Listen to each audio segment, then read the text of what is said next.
大家好，欢迎大家观看今天的节目。在古时候提到精通星象占卜、阴阳五行、卜卦预言，有两位十分有名，李淳风和袁天罡。千古奇书《推背图》就是他们二位所著。而除了这两位外，其实在唐代还有一个艺人，他就是继袁天罡和李淳风后，精通天文历法、五行术数、预测精准的奇僧一行禅师。全才如他，还是一位科学家、发明家。他设计制造了黄道游移，重新测定了150余颗恒星的位置。他制造水运浑天仪，世界上最早的机械时钟装置，是现代机械类钟表的祖先，比西方出现的微刻钟要早6个世纪。他还组织发起了一次大规模的天文大地测量工作，并用实测的数据彻底地否定了历史上的日影1寸地差千里的错误理论。而且还提供了相当精确的地球子午线一弧度的长度，甚至他还造出了大眼历，比唐代已有的其他历法都更精密，并于开元21年传入日本，行用近100年之久。今天就和小编一起来看看一行禅师的传奇一生吧。僧一行，俗姓张，名遂，根正苗红观3代，亲曾祖父为大唐凌烟阁24功臣之一张公瑾。你知道张公瑾是何人吗？他就是在玄武门之变时，以一人之力死死挡住了玄武门外李建成、李元吉2000精兵的英雄人物，真正的一夫当关，万夫莫开。大唐盛世的灿烂才得以在稳定一统的格局下辉煌地展开。据史料记载，一行禅师年少时就十分聪明，博览经史，尤其精于天文、历象、阴阳五行之学，见重于代。当时京城有一位著名道人尹崇达，多有古籍藏书，一行禅师学霸之名在外，曾得其赠书汉阳洪所著《太玄经》。这个《太玄经》有多神奇呢？周易大家都很熟悉，周易卦象有阴阳2爻64卦，而太玄有3爻81卦。周易被称为天书，太玄是天书中的天书，真正的玄之又玄的众妙之门。一行禅师在得到这本书之后，看了数日，很快就还给了尹崇达。尹崇达很是疑惑，对他说道：“这本天书中的天书，我一把年纪都没看懂。你作为少年学霸，更应该好好研读，为什么这么快就还给我？”一行禅师却回答道：“我已经了解其中奥义了。”于是将自己所写《禅师太玄经》的太眼玄图、一诀各一卷交给尹崇达。尹崇达看后惊呆了，称他此后生颜子也。从此21岁的一行禅师名声大振。又过了几年，武则天称制，侄儿武三思仗着武后的权势，纵横京师，飞扬跋扈。他沽名钓誉，四处拉拢文士为己所用。当时武三思十分仰慕一行禅师的学识，想和他结交，但一行禅师可是正经的李唐王朝的官3代，根本不屑与其为伍。为躲避武三思的纠缠，就归隐嵩山出家为僧。出家后的一行禅师得普济禅师许可，开始四处参访，以探究天文历法演变的妙意。一日，他来到天台山国清寺，看到有一处院子长着10多棵松树，而庭门附近有一处流水。一行立在门外，听到一僧人正在卜算的声音。忽然僧人对他的徒儿说：“今日当有一位弟子远道而来，向我求问算法，已经到门口了，怎能没有人引导他呢？”僧人再一算，又说道：“门前的水应当向西流，那个弟子就到了。”一行禅师听到这番话后，就进入院中，向僧人起手恳请算法。这时他忽然看到门前的水正流向西方。至此以后，一行禅师声名远闻。神龙元年，武则天退位后，李唐王朝多次召他回京，但均被拒绝。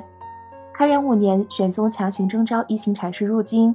唐玄宗将一行禅师请入集贤院，问他有什么本领。一行禅师说只是记忆力好一点，并没有其他长处。于是唐玄宗让手下拿来花名册，一行翻阅后合上册子，依序呼名，不少一人，不错一字。唐玄宗看到后佩服至极，不觉走下龙床，向他合十鞠躬，赞叹道：“禅师真是一位大圣人啊！”后来不时找来校对，占卜祸福，丝毫不爽。在京期间还有这么一个小插曲：一行禅师幼年时由于家贫，时常受贿于邻居王姥姥。一行禅师显贵后也常思报答，当时王姥姥的儿子因人命案刑将被杀，王姥姥来向一行求救，泣涕连连。一行禅师闻听后很感左右为难，只好对王姥姥说：“国法不容，岂能请请？”让手下僧人拿财物给王姥姥，并婉劝她要想开点儿，听之任之。王姥姥气急，骂道：“你小时我抱你，喂养你，大了我周济你，你怎么能如此忘恩负义呢？”一行禅师心肠慈悲，因之闷闷不乐，于是盘算已毕，找来几个戒行清净的僧人，告诉他们：“你们拿布袋到某某街道等着，到中午时见到畜生类，装入布袋后马上赶回来。”第二天，果然有一个老母猪领着7头小猪走来，几个僧人赶走母猪，把7小猪带回。这时候，一行禅师已经准备了大瓮缸，将小猪放进去后盖好，并用泥封口，然后诵持咒语数遍。第二天，皇帝召见，问一行禅师道：“太史奏说昨夜北斗七星不见了，这是为什么呢？”一行禅师回答道：“后魏时荧惑星曾经消失，如今地车星不见了，这是天在警示陛下啊，可能会发生洪涝灾害，百姓流离失所，恐怕只有圣德才能赶而退之。佛门讲慈悲心可以降服一切魔障，贫僧以为陛下可以大赦天下。”唐玄宗于是降旨大赦。当天，一行禅师放掉一只小猪，晚上北斗一星出现。第二天又放一只小猪，晚上又出来一颗星。到第7天，小猪放完，北斗7星也全部出现。之后，一行禅师奉命制造新的仪器，用以观测日月的位置和运动情况。唐玄宗亲自为黄道游仪撰写铭文，并将新的仪器安置在灵台上，用以测量星度。一行禅师制成黄道游仪后，玄宗召见他，并让他在武成殿向百官介绍它的用途。此仪技巧精妙，被认为是神功。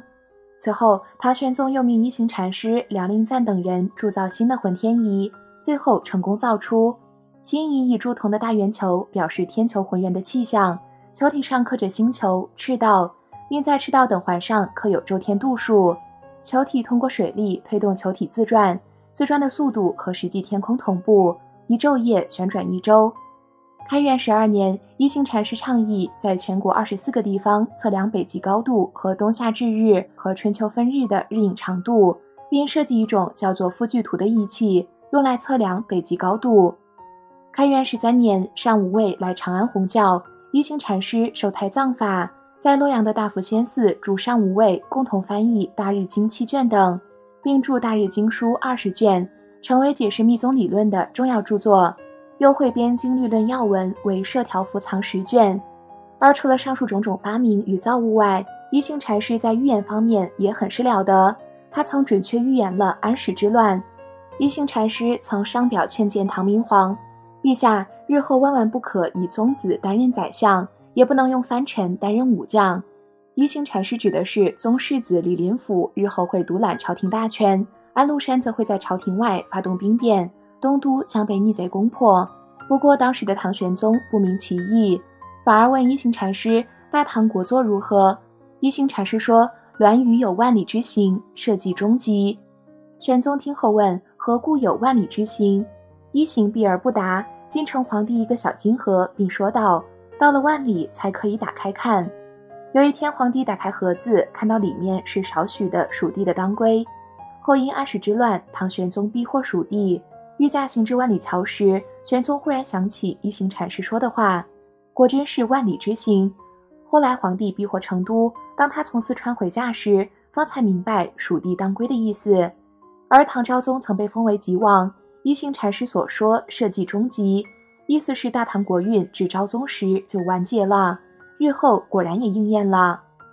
开元15年9月，玄宗皇帝李隆基夜间突然做了一个梦，梦见有僧人来到他的床前，告诉他一行禅师得了病，将驾鹤西去。李隆基梦后十分不安，速派人到华严寺问候，果真一行禅师患病卧床。于是他召请长安京城的高僧活佛，专门为一行举行祈祷大会，消灾免灾。不久，一行禅师身体果然有了好转。10月8日，一行禅师专程回嵩山拜会普济禅师，先是沐浴更衣，后在普济禅师耳边密语了一会儿，普济只是说是。说完话，一行禅师缓入室内，关上房门，端坐床上，圆寂西归了。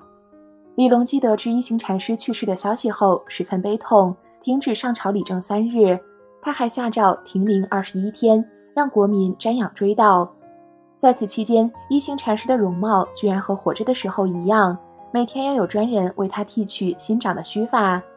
之后，李隆基亲自书写碑文，从国库拿出50万两银子，为一行禅师建塔制像，谥号大慧禅师。根据一行生前的遗愿，普济禅师亲自举行仪式，把一行葬于浙江天台山国清寺外。时隔12年后，89岁的普济禅师圆寂，临行前他还念念不忘一行禅师的名字。唐朝大小名士无数，但说到神僧一行，无论他的才华学养还是德行修为，都堪为一代奇人。奇人有奇运，这个智慧超常、心在方外的僧人的故事引人遐思。好啦，今天的内容就和大家分享到这里啦，我们下期节目再见。